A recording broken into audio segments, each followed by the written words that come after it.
They watched him struggle with the courthouse metal detector, laughing behind their phones like he was some kind of entertainment.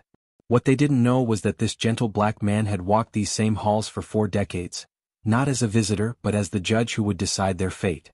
Which country are you listening from? Tell us in the comments below. My name is Maya Johnson, and I'm a 34-year-old civil rights attorney here in Atlanta, Georgia.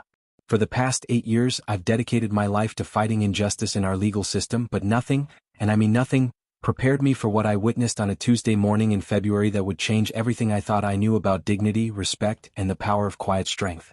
I had always believed that courthouses were sanctuaries of justice, places where equality wasn't just a concept but a living, breathing reality. Growing up in the South as a black woman, I learned early that respect wasn't always given freely, but I thought, naively perhaps, that in the halls of justice, where Lady Justice herself wears a blindfold, things would be different. My journey to this moment began years ago, back when I was a little girl in Birmingham, Alabama. My grandmother, Rosa Mae Johnson, used to tell me stories about the civil rights movement, about watching Dr. King march through our streets, about the courage it took for ordinary people to stand up for what was right. She would sit me on her lap in that old rocking chair on the front porch, her weathered hands stroking my hair, and she'd say, "Baby girl, you're gonna see things in this world that ain't right. But you remember, dignity ain't something someone can take from you. It's something you give to yourself." I carried those words with me through law school at Howard University, where I learned not just about statutes and precedents, but about the long history of black lawyers who had fought for justice when the system was stacked against them. I studied cases like Brown versus Board of Education, read about Thurgood Marshall and Constance Baker Motley, and felt the weight of their legacy on my shoulders.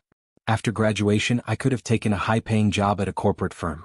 Lord knows my student loans would have appreciated it. But something in my grandmother's voice, something in those stories she told me about courage and dignity, pulled me toward civil rights law. I wanted to be part of the solution, part of the ongoing fight for justice and equality.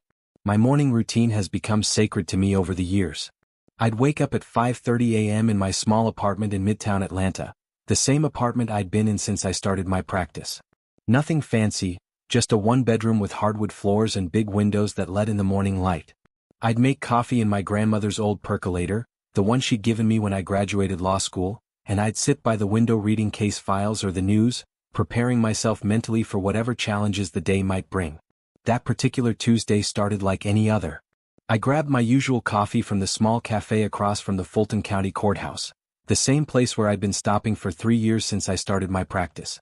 The cafe was run by Mrs. Chin, a Korean immigrant who had come to America 30 years ago with nothing but determination and a dream of building something for her family. She always remembered my order: medium dark roast, no cream, 1 sugar, and we'd exchange pleasantries about the weather or her grandson's soccer games. "Big case today, Maya?" she asked, sliding my coffee across the counter with that warm smile that had become part of my morning ritual. Mrs. Chin had a way of making everyone feel like family, remembering details about their lives, asking about their children or their jobs with genuine interest. "Not particularly," I replied, adjusting my briefcase strap. "Just a routine hearing. Should be straightforward." I pulled out my wallet to pay, the same ritual we'd performed hundreds of times before. "You be careful today," Mrs. Chin said, something in her tone making me look up. "I don't know why, but I just have a feeling. You have to be extra careful." I smiled, thinking she was just being motherly as usual. Mrs. Chin often gave me little warnings or pieces of advice, usually about eating enough breakfast or not working too hard. But there was something different in her voice that morning, something that made me pause for just a moment before heading out the door. How wrong I was about it being a straightforward day. As I walked toward the courthouse steps, breathing in the crisp February air, I noticed him, a distinguished black man in his 70s, moving slowly but purposefully toward the entrance. He wore a simple gray cardigan that looked well-maintained but not expensive, pressed khakis that spoke of careful attention to appearance, and carried a worn leather briefcase that looked like it had seen decades of use. His hair was silver white, perfectly groomed, and his posture was slightly bent with age, but there was something in his bearing that commanded respect, something I recognized from my own grandfather, who had been a preacher in Birmingham during the civil rights movement. The man walked with the careful, measured steps of someone who had learned to navigate the world with dignity despite the obstacles it might place in his path. He paused occasionally, not from confusion or uncertainty, but with the deliberate pace of someone who no longer felt the need to rush through life. There was a calmness about him, a sense of peace that comes from having lived through enough experiences to know what truly matters. What struck me most wasn't his appearance, but the way he moved with such familiarity through the courthouse grounds. This wasn't a man who was lost or confused about where he was going. This was someone who belonged here, who had walked these paths countless times before. He knew exactly which entrance to use, which security line moved fastest, even which parking spots offered the best shade. These were the unconscious movements of someone who had been making this journey for years, maybe decades. But the small crowd of young people, mostly white, probably law students or junior attorneys based on their expensive suits and confident postures, gathered near the entrance seemed to see something entirely different. They stood in a loose circle, their voices carrying that particular tone of privilege, the casual confidence that comes from never having had to question whether you belong somewhere. As I got closer, I could see them more clearly. There was a blonde woman in her mid-20s wearing a tailored suit that probably cost more than I made in a month, her hair perfectly styled, her makeup flawless. She carried herself with the kind of confidence that comes from growing up in a world where doors open automatically, where opportunities present themselves without effort, where the system is designed to work in your favor. Next to her stood a young black man, which made what was about to happen even more painful to witness. He was impeccably dressed, clearly educated, probably from a well-to-do family based on the expensive watch on his wrist and the designer briefcase he carried. But there was something in his posture, in the way he laughed along with the group, that suggested he was still trying to prove he belonged, still seeking acceptance from his privileged peers. The third member of their little group was an Asian American woman who kept checking her phone, probably posting to social media or texting friends. She had that restless energy of someone always looking for the next source of entertainment, the next moment worth documenting and sharing with the world. There were others too, a mix of young professionals who had clearly come from money, who had grown up in comfortable suburbs, who had attended elite universities where diversity was something they discussed in theoretical terms rather than lived as a daily reality. They were the kind of people who considered themselves liberal and progressive, who would be genuinely shocked to learn that their behavior could be seen as racist or discriminatory. As I approached the security checkpoint, I noticed the subtle shift in the atmosphere. The elderly gentleman had arrived at the metal detector ahead of the group, and something about his presence seemed to trigger their attention. Maybe it was the contrast between his humble appearance and their polished facades, or maybe it was simply the casual cruelty that emerges when people think they're among like-minded individuals who will share their amusement. As I approached the security checkpoint, I heard the snickering first, then the whispered comments that carried just far enough to ensure they would be heard. "Look at Grandpa trying to figure out technology," one of them muttered, loud enough for anyone nearby to hear. The voice belonged to a young white man with perfectly styled hair and the kind of expensive suit that screamed trust fund baby. "Probably doesn't even know what building he's in," another voice chimed in. This came from the blonde woman, who was already reaching for her phone with the instinctive motion of someone who documented everything for social media. The elderly gentleman had paused at the metal detector, not out of confusion, but because he was carefully removing items from his pockets. Keys, a wallet, reading glasses in a case, a pocket watch that looked like a family heirloom. The same routine everyone goes through, but his movements were deliberate, methodical, taking the time that age and dignity require. There was nothing rushed or anxious about his actions. He moved with the patience of someone who had learned that hurrying through life often means missing the important details. "Sir, you need to move along," the security guard said, not unkindly, but with the impatience of someone who'd said the same thing 1,000 times. The guard was a middle-aged black man who probably recognized something of his own father or grandfather in the elderly gentleman, but workplace protocols demanded efficiency over empathy. "Of course," the man replied, his voice carrying the refined cadence of someone educated, someone who had spent years choosing words carefully. "Just want to make sure I don't hold up the line." There was no defensiveness in his tone, no irritation at being rushed. Just patient courtesy, the kind that comes from decades of navigating situations where grace under pressure was not just preferred but necessary for survival. But the young people weren't interested in his courtesy. Their phones were coming out now, multiple devices pointed in his direction like weapons. The blonde woman, I would later learn her name was Jennifer Peterson, had already started recording, her finger tapping the screen with practiced ease. "This is perfect content," she whispered to her friend, but loud enough for everyone around to hear. "Old man doesn't know how to use a metal detector. My followers will love this. Hashtag courthouse tales, hashtag generation gap, hashtag so confused." I felt my stomach drop. This wasn't just disrespect, it was cruelty disguised as entertainment. The casual dehumanization of it, the way they spoke about him as if he were a character in their social media story rather than a human being with feelings, dignity, and probably more wisdom than all of them combined. They were treating him like a prop in their online performance, reducing his humanity to content for their followers' amusement. The man noticed the phone pointed at him. For just a moment, I saw something flicker across his face, not anger but a deep sadness that seemed to carry the weight of decades. This wasn't the first time he had been the subject of someone's mockery, I realized. This wasn't new to him. The expression that crossed his features was one of weary recognition, the look of someone who had hoped that things had changed more than they actually had. "Young lady," he said quietly, his voice carrying the authority of someone accustomed to being heard and respected, "I'd appreciate it if you didn't record me." The woman laughed, actually laughed, and kept filming. The sound was sharp and dismissive, cutting through the morning air like a slap. "It's a public space, sir. I can record whatever I want. First Amendment, you know?" She said it with the smugness of someone who had learned just enough about the law to be dangerous, someone who confused legal rights with moral responsibilities. "Yeah, don't worry about it, Gramps," her friend added, the young black man whose participation in this mockery made it even more painful to witness. "You'll be famous on TikTok. Isn't that exciting? You'll probably get more views than you've ever had in your whole life." The casual cruelty of their words hung in the air like smoke. They were so confident in their superiority, so certain that they were looking down at someone who had never accomplished anything significant, someone whose life was small and unremarkable compared to their own bright futures and impressive credentials. I wanted to intervene. Every fiber of my being as a civil rights attorney screamed at me to step in, to say something to protect this man's dignity. My hands were clenched into fists at my sides, my jaw tight with anger and frustration. I could feel my grandmother's voice in my head, telling me to stand up for what was right, to use my voice to defend those who couldn't defend themselves. But something in his posture, in the way he carried himself, told me he didn't need my protection. He needed my witness.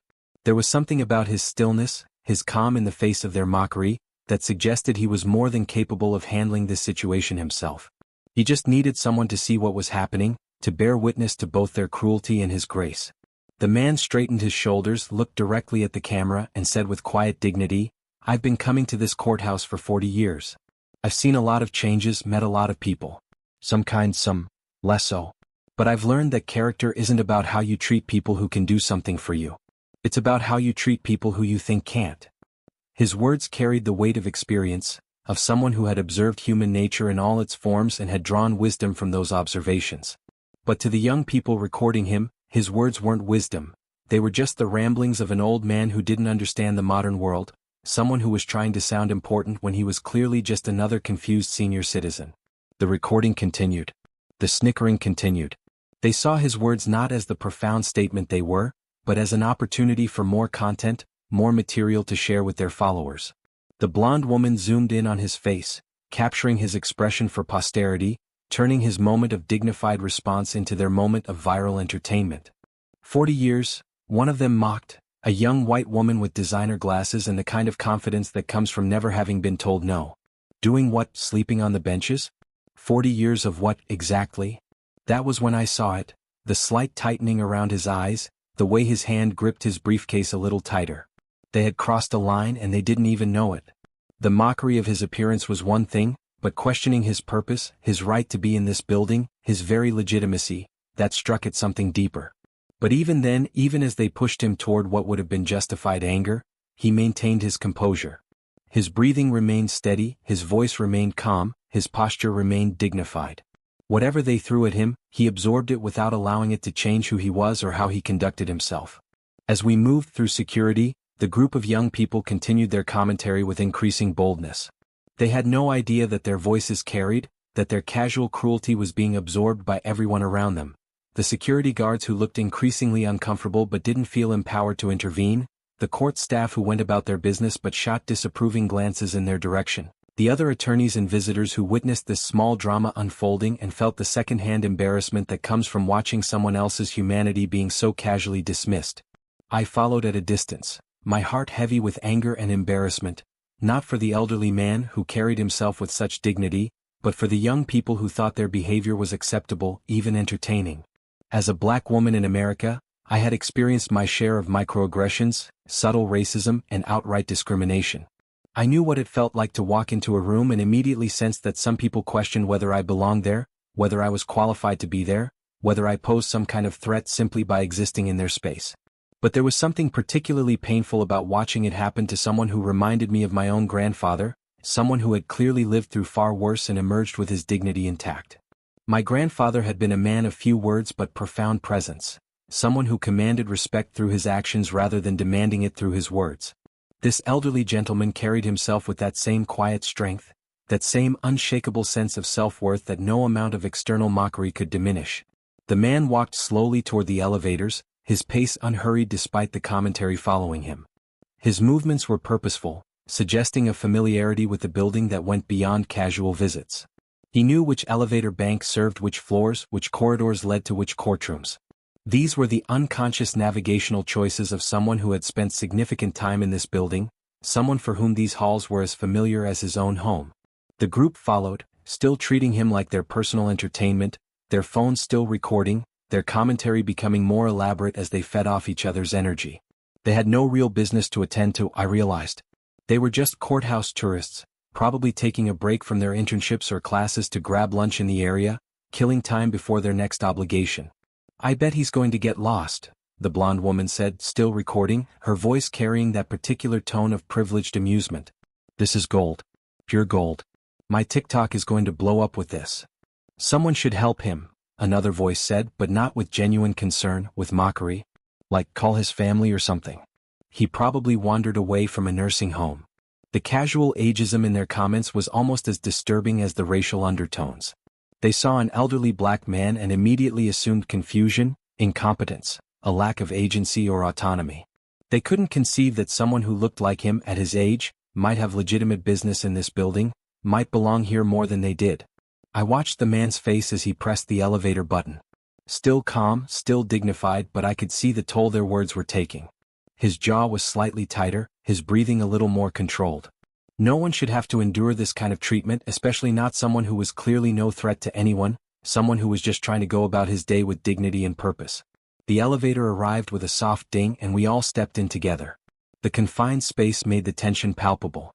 The young people continued their whispered commentary, seemingly oblivious to the fact that we were all in an enclosed space where every word could be heard, where their victim was standing just feet away from them, where their cruelty was being performed in front of an audience that was growing increasingly uncomfortable with their behavior. "What floor are you going to, sir?" I asked the man, partly out of courtesy and partly to show the others that basic human decency still existed. My voice was louder than necessary, a deliberate attempt to cut through their mockery with a demonstration of respect. "The 5th floor," he replied, his voice warm with gratitude. "Thank you for asking, young lady." There was something in his tone, a recognition of kindness that suggested he was not accustomed to receiving much of it in situations like this. I pressed the button for him and also for myself. I was headed to the same floor for my hearing. The coincidence felt significant somehow, like the universe was making sure I would be there to witness whatever was about to unfold. Sometimes life arranges these moments, these intersections of fate that feel too meaningful to be random. "The 5th floor," one of the young people repeated with a smirk, the same young man who had called him Gramps earlier. "That's where the important courtrooms are." "What's he doing up there?" "Did someone forget to tell him the public restrooms are on the 1st floor?" "Probably jury duty," another suggested, the Asian American woman who had been documenting everything on her phone. "They'll probably dismiss him anyway. Too old to understand what's going on." Can you imagine trying to explain DNA evidence or digital forensics to him? The assumptions piled on top of each other, each one more insulting than the last. They had looked at this man and seen only limitations, age, race, appearance, and from those surface observations, they had constructed an entire narrative about his intelligence, his capabilities, his worth as a human being. The man didn't respond to their comments, but I saw his jaw tighten slightly. His hands, I noticed, were elegant and strong, the hands of someone who had spent decades writing, reading, crafting careful arguments. There were liver spots and wrinkles that spoke of age, but also a steadiness that suggested someone still very much in command of his faculties. He was holding himself together with remarkable composure, but I could see the effort it was taking. This wasn't the first time he had endured this kind of treatment, and it probably wouldn't be the last. But each instance still carried its own weight, its own particular sting. Dignity in the face of disrespect is exhausting, and I could see that exhaustion in the slight set of his shoulders, the careful control of his breathing. When the elevator doors opened on the 5th floor, we all stepped out into the marble hallway lined with portraits of former judges and important legal figures. The grandeur of the space was immediately apparent. High ceilings, ornate moldings, the kind of architectural dignity that was meant to inspire respect for the law and the judicial process. The man walked purposefully toward the end of the hall, toward the largest courtroom in the building, Courtroom 5A, where the most senior judges typically presided. His destination was clear and unwavering, suggesting a familiarity with this particular courtroom that went beyond casual observation. The group of young people followed at a distance, their phones still out, still recording, still treating this elderly man's day as their entertainment. They were so focused on their documentation, on capturing every moment for their social media audiences, that they failed to notice the increasing formality of their surroundings, the way the courthouse staff they passed looked at them with growing disapproval. "This is getting better and better," the blonde woman whispered to her companion. "He's heading for the biggest courtroom in the building.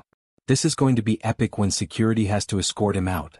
They were so certain of their narrative, so convinced that they were watching a confused old man wander into places where he didn't belong, that they couldn't see the obvious signs that something was different about this situation.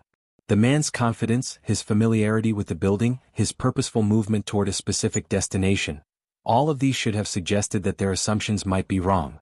But they were too caught up in their own sense of superiority, too intoxicated by their own cleverness, to notice that they might be missing something important. They had decided who this man was based on a glance, and no amount of evidence to the contrary was going to shake them from that conviction. What happened next will stay with me for the rest of my life, carved into my memory as one of those moments when the universe reveals its capacity for both justice and profound irony. As we approached Courtroom 5A, I saw court officers standing at attention outside the large wooden doors. These weren't casual security guards. These were the officers assigned to the most important cases, the ones who worked directly with the senior judges. They wore dress uniforms and carried themselves with the bearing of people who understood the gravity of their responsibilities. The elderly man approached the doors and something remarkable happened. Every single court officer straightened up and nodded respectfully. The lead officer, a tall black man with graying temples and 20 years of service badges on his uniform, stepped forward with a smile of genuine warmth and recognition. "Good morning, Your Honor," the lead officer said, opening the door wide. "We have the Morrison sentencing hearing scheduled for 9:30. The words hung in the air like a thunderclap. "Your Honor." The title that can only be used for one type of person in a courthouse, a judge. The young people behind us stopped dead in their tracks. Their phones were still recording, but their expressions had shifted from amusement to confusion, from confidence to uncertainty. The mockery died in their throats as the implications of what they had just heard began to sink in. "Your Honor?" the blonde woman whispered to her friend, her voice barely audible. Did he just call him Your Honor? But the man, the judge, wasn't finished. He turned around slowly, his eyes scanning the group of young people who had spent the last 20 minutes treating him like a sideshow attraction, like entertainment for their social media followers. The transformation in his bearing was subtle but unmistakable.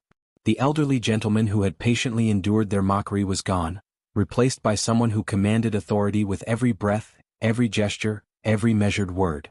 "I believe some of you are here for the sentencing hearing in the case of State versus Morrison," he said, his voice carrying the authority that comes with 4 decades of commanding courtrooms, of making decisions that shaped lives and changed the course of justice. "I am Judge William Washington, and I will be presiding over today's proceedings." The silence that followed was deafening. It was the kind of silence that follows a revelation so complete, so devastating to previously held assumptions, that it requires a complete reorganization of understanding. Phone cameras that had been recording mockingly were now pointed down at the floor, their operators suddenly understanding that they had been documenting their own humiliation rather than someone else's confusion. Judge William Washington. I knew that name. Every civil rights attorney in Georgia knew that name. He was a legend in the legal community, one of the pioneers who had broken through barriers and opened doors for generations of black lawyers and judges who came after him. His cases were studied in law schools, his decisions cited in legal briefs across the country. He was one of the giants upon whose shoulders I stood in my own career. The casual cruelty of 20 minutes ago had transformed into mortified silence, but Judge Washington wasn't finished. He had been given an opportunity, not for revenge but for education, and he was going to make the most of it. "I want to address something before we begin," he continued, his voice calm but carrying the weight of absolute authority. Every word was carefully chosen, each pause deliberately placed for maximum impact. "For the past 20 minutes, I have been the subject of recording, mockery, and disrespect by several individuals who are now in my courtroom. The court officers stood at attention, understanding that something significant was happening. The few other people in the hallway had stopped their conversations, drawn by the gravity of the moment. Even the building itself seemed to hold its breath. "I have been a judge in this courthouse for 40 years, Judge Washington continued, his words carrying the weight of history. "I have presided over thousands of cases, witnessed countless moments of human triumph and failure, and I have always tried to treat every person who enters my courtroom with dignity and respect." He paused, letting his words sink in, allowing the young people to fully absorb the magnitude of their mistake. 40 years. 4 decades of service to justice, of decisions that had shaped the law and changed lives. And they had seen him as nothing more than a confused old man. "I was the first African-American judge appointed to this courthouse in 1984, he said, his voice carrying both pride and the weight of historical significance. "I have been threatened, I have been disrespected, and I have been underestimated more times than I can count. But I have never let someone else's lack of character diminish my own." The young people were frozen. Some were crying. Others looked like they wanted to disappear into the floor. The blonde woman's phone was shaking in her hand, the recording she had started as entertainment now documenting her own shame and humiliation. "However," Judge Washington continued, "I want you to understand that your actions today represent more than just poor manners. They represent a failure to recognize the humanity in others. They represent the kind of casual cruelty that has plagued our society for generations." He gestured to the portraits on the walls, judges, lawyers, and civil rights leaders who had fought for equality in this very building. Each portrait told a story of struggle, of perseverance, of individuals who had refused to accept limitations placed on them by others' prejudices. Many of the people in these portraits were once dismissed, mocked, and underestimated because of their race, their age, or their appearance, Judge Washington said, his voice growing stronger with each word. Thurgood Marshall was called uppity when he argued before the Supreme Court. Constance Baker Motley was told she was too aggressive when she fought for civil rights. But they persevered and they changed the world. Not through anger or revenge, but through dignity, persistence, and an unwavering commitment to justice. The courtroom doors stood open behind him, revealing the space where he had dispensed justice for 4 decades. The bench where he sat was elevated not just physically but symbolically, representing the authority invested in him by the people and the Constitution. From that bench, he had sent people to prison and set them free, reunited families and been forced to separate them, upheld the law and interpreted its meaning for countless situations and circumstances. "You saw an elderly black man in casual clothes," Judge Washington continued, "and you made assumptions. You decided, based on appearance alone, that I was someone worthy of mockery, someone whose dignity was less important than your entertainment. What followed was the most powerful display of grace under pressure I had ever witnessed." Judge Washington didn't humiliate the young people who had humiliated him. He didn't use his position to seek revenge or to make them pay for their cruelty. Instead, he did something far more profound. He taught them. The courtroom was filling up now with attorneys, court staff, and observers for the scheduled hearing. But before the official proceedings could begin, Judge Washington had turned this moment into something else entirely. A master class in dignity, a lesson in the true meaning of justice, and a demonstration of how strength is measured not by power over others but by power over oneself. "Miss Peterson," he said, addressing the blonde woman who had been recording, and I was struck by the fact that he knew her name. He had taken the time to learn who she was, to understand her background and her potential. "I believe you're a second-year law student at Emory University. Is that correct?" She nodded, tears streaming down her face, her phone now forgotten in her trembling hand. "The law is not just about memorizing statutes and precedents," he continued, his voice taking on the tone of a professor addressing a student. "It's about understanding that every person who enters our legal system is a human being with dignity, rights, and worth. If you cannot see that humanity in a 74-year-old black man in a cardigan, how will you see it in your future clients?" The question hung in the air, forcing her to confront not just her behavior of the past 20 minutes, but the implications of that behavior for her future career. How could she represent clients effectively if she was capable of such casual dismissal of human dignity? How could she advocate for justice if she couldn't recognize worth in people who didn't look like her or fit her expectations? He turned to the others in the group, his eyes moving from face to face with the careful attention of someone who understood that this was a teachable moment of extraordinary importance. "Mr. Johnson," he said, addressing the young black man who had participated in the mockery, "Ms. Williams, Mr. Chong, yes, I know who you are. You're all bright, accomplished young people with promising futures ahead of you. But accomplishment means nothing if it's not paired with character. Intelligence means nothing if it's not paired with empathy. The fact that he knew their names, that he had taken the time to identify them and understand their backgrounds, added another layer to the moment. This wasn't a random encounter for him. He had made it his business to understand who they were, what they represented, and what lessons they needed to learn. The courtroom was completely silent except for the sound of quiet sobbing from the young people who had been so callous just minutes before. Other observers, attorneys waiting for their cases to be called, court staff preparing for the day's proceedings, family members of defendants, all watched in fascination as this unexpected drama unfolded. "I want you to understand something," Judge Washington continued, his voice taking on the weight of decades of experience, of countless interactions with human nature in all its forms. "The man you saw struggling with the metal detector, the man you thought was confused and lost, has presided over cases that have shaped civil rights law in this state." He walked over to his desk and picked up a framed photograph, a picture of himself being sworn in as a judge in 1984, one of the first African-American judges in the county. In the photo he was young, his hair still dark, his face bright with hope and determination. Behind him stood his family, a proud wife, young children, parents who had lived through segregation and were seeing their son break barriers they had never imagined could be broken. "I have sent people to prison and I have set them free," he continued, setting the picture where everyone could see it. "I have reunited families and I have been forced to separate them. I have seen the absolute worst of humanity, and I have seen the absolute best."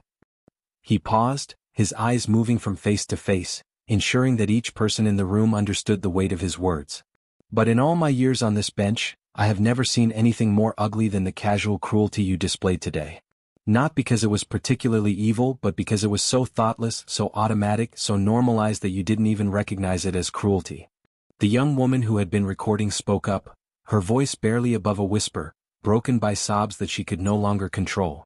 "Your Honor, I'm so sorry. I didn't know." "Miss Peterson," Judge Washington said gently, his voice taking on the tone of a father addressing a child who had made a serious mistake, "you didn't know because you didn't want to know. You saw an elderly black man and you made assumptions. You saw someone you thought was beneath you, and you felt entitled to mock him for your own entertainment." He walked over to his desk and picked up another photograph, this one showing him with a group of young law clerks from over the years, people he had mentored, careers he had helped launch, lives he had influenced for the better. "This picture shows some of the hundreds of young lawyers I've mentored over the years," he said, turning the frame so they could see it. "Black, white, Asian, Hispanic, men, women, I've tried to teach them all the same lesson. The law is not about power over others. It's about service to others. It's about recognizing the humanity in every person who comes before you." The lesson was clear and devastating in its simplicity.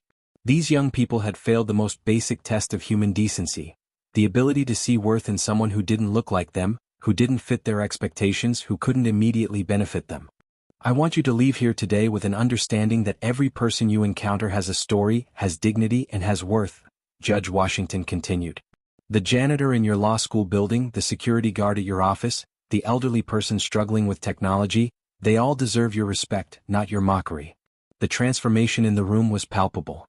What had started as a moment of casual cruelty had become something profound, something that would change lives and perspectives in ways that would ripple out far beyond this single morning. As the proceedings continued and the young people sat in stunned silence, I realized I was witnessing something extraordinary. Judge Washington had transformed what could have been a moment of humiliation and revenge into a teaching moment that would likely stay with these young people for the rest of their lives. The scheduled sentencing hearing proceeded, and I watched Judge Washington in his element, presiding over his courtroom with the dignity and authority that came from 4 decades of service. He was fair but firm, compassionate but uncompromising, treating every person who appeared before him, defendants, attorneys, family members, with the same respect he had shown even in the face of mockery. During a brief recess, I saw the transformation continue. The young people who had been so casually cruel earlier were now sitting quietly, their phones put away, their attention focused entirely on observing Judge Washington's conduct of his courtroom. They were seeing, perhaps for the first time, what true authority looked like, not the power to dominate others, but the strength to serve justice with dignity and grace. When the session ended, each of the young people approached the bench individually to apologize. Some were crying. Others could barely speak. But Judge Washington received each apology with the same grace he had shown throughout the entire ordeal. "Your Honor," the blonde woman said, her voice shaking as she stood before the bench, I posted some of the video on my social media before I knew. I've deleted it, but I want you to know that I'm going to spend the rest of my career trying to make up for what I did today. Miss Peterson, Judge Washington replied, his voice gentle but firm, I don't want you to spend your career making up for anything. I want you to spend it treating people with dignity from the start. That's the only redemption any of us need. The young black man who had participated in the mockery approached next, his shame evident in every line of his body. Your Honor, there's no excuse for what I did. As a black man, I should have known better. I should have stood up for you instead of joining in. Judge Washington studied him for a long moment before responding. Mr. Johnson, the color of your skin doesn't give you any special immunity from poor judgment, and it doesn't create any special obligation to defend me. What matters is what you do next, how you choose to treat people going forward. That's true for all of us, regardless of our background. One by one they came forward, each carrying their own shame, their own recognition of how badly they had failed. And one by one Judge Washington received them with patience and wisdom, turning their humiliation into education, their shame into motivation for better behavior. As I left the courthouse that day, I couldn't stop thinking about what I had witnessed. Judge Washington had been mocked, recorded, and disrespected by people who should have known better. But instead of letting their cruelty diminish him, he had used it as an opportunity to teach, to elevate, and to demonstrate what true strength looks like. I thought about my grandmother's words about dignity being something you give to yourself, not something others can take from you. Judge Washington had embodied that principle perfectly, maintaining his grace and composure even in the face of deliberate disrespect. I thought about my grandfather, who had faced far worse during the civil rights movement but had always told me that the goal wasn't to make white people feel bad about being white. It was to make all people feel good about being human. Judge Washington had done exactly that. He had taken a moment of ugliness and transformed it into something beautiful, something redemptive, something that would ripple out into the world and make it a little bit better. That evening, I called my mother and told her the story.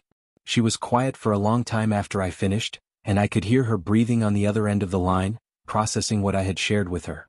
Maya, she finally said, her voice carrying the weight of her own experiences with discrimination and dignity, that judge understood something that a lot of people never learn.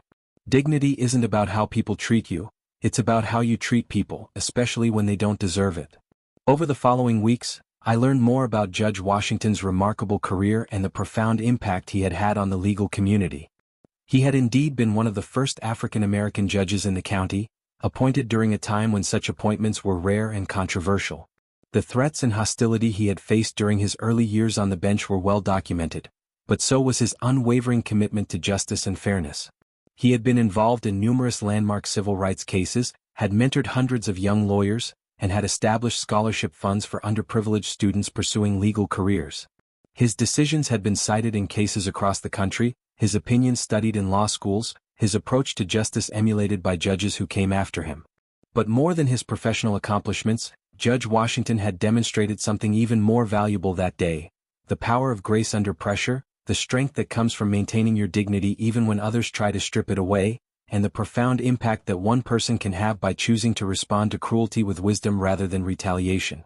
The story of what happened that day in the courthouse spread throughout the legal community, not because anyone wanted to embarrass the young people involved, but because Judge Washington's response had been so remarkable, so instructive, so powerful that it needed to be shared. It became a teaching tool in law schools, a reminder of what the legal profession could be at its best. I heard that Miss Peterson, the law student who had been recording, changed her entire career focus after that day. She became a civil rights lawyer, dedicating her practice to fighting the kind of discrimination and disrespect that she had once so callously displayed. Her law review article on implicit bias and social media responsibility became required reading in several universities. The young black man, Mr. Johnson, started a mentorship program for at-risk youth, teaching them about the law and about dignity. He often told the story of Judge Washington as an example of how to respond to adversity with grace. The others in the group also seemed to have been profoundly affected by the experience. They had been given a gift, a harsh but necessary lesson in empathy, respect, and the true meaning of justice. As for me, I carry the memory of that day with me in every case I handle, every client I represent, and every interaction I have with people who might be different from me. Judge Washington showed me that true strength isn't about having power over others. It's about having power over yourself, power over your own reactions, and the wisdom to use difficult moments as opportunities to build rather than destroy. The lesson that Judge Washington taught that day wasn't just for the young people who had mocked him. It was for all of us who witnessed it, all of us who heard the story, and all of us who will carry it forward into our own lives and interactions. They judged him by his age, his race, and his appearance. They saw weakness where there was strength, confusion where there was clarity, and insignificance where there was greatness. But he didn't judge them in return. He educated them. He elevated them. He showed them who they could become if they chose to learn from their mistakes rather than repeat them. That's the power of dignity. That's the strength of character. That's the kind of person I want to be, and that's the kind of world I want to help create. One interaction, one moment of grace, one choice to respond with wisdom rather than anger at a time. Judge Washington taught me that day that the most powerful response to disrespect isn't anger or revenge, it's dignity. And dignity, once displayed with such grace and strength, has the power to transform not just the people who witness it, but the entire world around them. In a country still grappling with issues of race, age, and respect, Judge Washington showed us all what true leadership looks like. Not the kind that demands respect, but the kind that earns it through every word, every action, and every moment of grace under pressure. They thought they were mocking a confused old man. Instead, they encountered a giant. And in that encounter, they learned what so many of us need to remember: that every person we meet has a story, has dignity, and has something to teach us, if we're humble enough to listen and wise enough to learn. This is the story I will tell my children, my clients, and anyone who will listen. Because in a world that often seems divided by differences, Judge Washington showed us that the bridges we build with dignity, respect, and grace are the strongest foundations we can create for a better future. They judged him by his appearance. He showed them the content of his character. And in doing so, he reminded us all what greatness really looks like.